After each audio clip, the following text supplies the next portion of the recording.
8.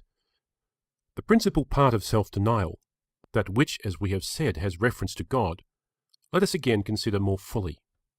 Many things have already been said with regard to it, which it was superfluous to repeat, and therefore it will be sufficient to view it as forming us to equanimity and endurance. First then, in seeking the convenience or tranquillity of the present life, Scripture calls us to resign ourselves and all we have to the disposal of the Lord, to give him up the affections of our heart, that he may tame and subdue them. We have a frenzied desire, an infinite eagerness to pursue wealth and honour, intrigue for power, accumulate riches, and collect all those frivolities which seem conducive to luxury and splendour. On the other hand, we have a remarkable dread, a remarkable hatred of poverty, mean birth, and a humble condition, and feel the strongest desire to guard against them. Hence, in regard to those who frame their life after their own counsel, we see how restless they are in mind, how many plans they try, to what fatigues they submit, in order that they may gain what avarice or ambition desires, or, on the other hand, escape poverty and meanness. To avoid similar entanglements, the course which Christian men must follow is this. First, they must not long for, or hope for, or think of any kind of prosperity apart from the blessing of God. On it they must cast themselves, and there safely and confidently recline. For, however much the carnal mind may seem sufficient for itself when in the pursuit of honour or wealth, it depends on its own industry and zeal, or is aided by the favour of men. It is certain that all this is nothing, and that neither intellect nor labour will be of the least avail, except in so far as the Lord prospers both. On the contrary, his blessing alone makes a way through all obstacles, and brings everything to a joyful and favourable issue. Secondly, though without this blessing we may be able to acquire some degree of fame and opulence, as we daily see wicked men loaded with honours and riches, yet since those on whom the curse of God lies do not enjoy the least particle of true happiness, whatever we obtain without his blessing must turn out ill. But surely men ought not to desire what adds to their misery. 9. Therefore, if we believe that all prosperous and desirable success depends entirely on the blessing of God, and that when it is wanting all kinds of misery and calamity await us, it follows that we should not eagerly contend for riches and honours, trusting to our own dexterity and assiduity, or leaning on the favour of men, or confiding in any empty imagination of fortune, but should always have respect to the Lord, that under his auspices we may be conducted to whatever lot he has provided for us.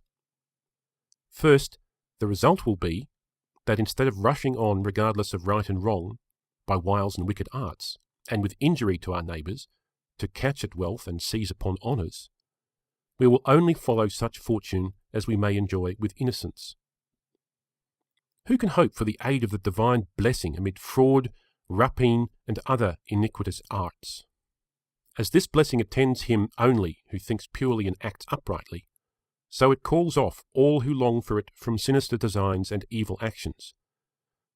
Secondly, a curb will be laid upon us, restraining a too eager desire of becoming rich or an ambitious striving after honour. How can anyone have the effrontery to expect that God will aid him in accomplishing desires at variance with his word?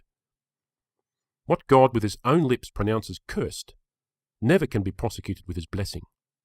Lastly, if our success is not equal to our wish and hope, we shall, however, be kept from impatience and detestation of our condition, whatever it be, knowing that so to feel were to murmur against God, at whose pleasure riches and poverty, contempt and honours are dispensed. In short, he who leans on the divine blessing in the way which has been described will not, in the pursuit of those things which men are wont most eagerly to desire, employ wicked arts which he knows would avail him nothing. Nor when anything prosperous befalls him will he impute it to himself and his own diligence, or industry, or fortune, instead of ascribing it to God as the author. If, while the affairs of others flourish, his make little progress, or even retrograde, he will bear his humble lot with greater equanimity and moderation than any irreligious man does the moderate success which only falls short of what he wished. For he has a solace in which he can rest more tranquilly than at the very summit of wealth or power, because he considers that his affairs are ordered by the Lord in the manner most conducive to his salvation. This, we see, is the way in which David was affected, who, while he follows God and gives up himself to his guidance, declares, "Neither do I exercise myself in great matters, or in things too high for me. Surely I have behaved and quieted myself as a child that is weaned of his mother." Psalm 131, 1 and 2. 10. Nor is it in this respect only that pious minds ought to manifest this tranquillity and endurance. It must be extended to all the accidents to which this present life is liable. He alone, therefore, has properly denied himself, who has resigned himself entirely to the Lord, placing all the course of his life entirely at his disposal. Whatever may happen, he whose mind is thus composed will neither deem himself wretched, nor murmur against God because of his lot. How necessary this disposition is will appear if you consider the many accidents to which we are liable. Various diseases ever and anon attack us. At one time pestilence rages, at another we are involved in all the calamities of war. Frost and hail, destroying the promise of the year, cause sterility, which reduces us to penury. Wife, parents, children, relatives are carried off by death. Our house is destroyed by fire. These are the events which make men curse their life, detest the day of their birth, execrate the light of heaven, even censure God, and, as they're eloquent in blasphemy, charge him with cruelty and injustice. The believer must in these things also contemplate the mercy and truly paternal indulgence of God. Accordingly, should he see his house by the removal of kindred reduced to solitude, even then he will not cease to bless the Lord. His thought will be, "Still the grace of the Lord which dwells within my house will not leave it desolate." If his crops are blasted, mildewed or cut off by frost, or struck down by hail, and he sees famine before him, he will not, however, despond or murmur against God, but maintain his confidence in him. "We, thy people and sheep of thy pasture, will give thee thanks for ever." Psalm 79:13. He will supply me with food, even in the extreme of sterility.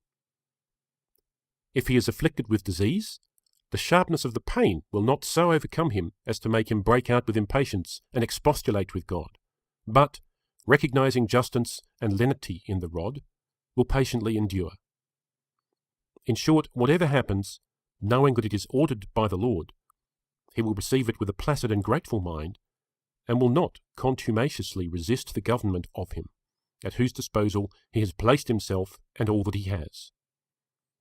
Especially let the Christian breast eschew that foolish and most miserable consolation of the heathen, who, to strengthen their mind against adversity, imputed it to fortune, at which they deemed it absurd to feel indignant, as she was ascornos, aimless, and rash, and blindly wounded the good equally with the bad. On the contrary, the rule of piety is, that the hand of God is the ruler and arbiter of the fortunes of all, and, instead of rushing on with thoughtless violence, dispenses good and evil with perfect regularity.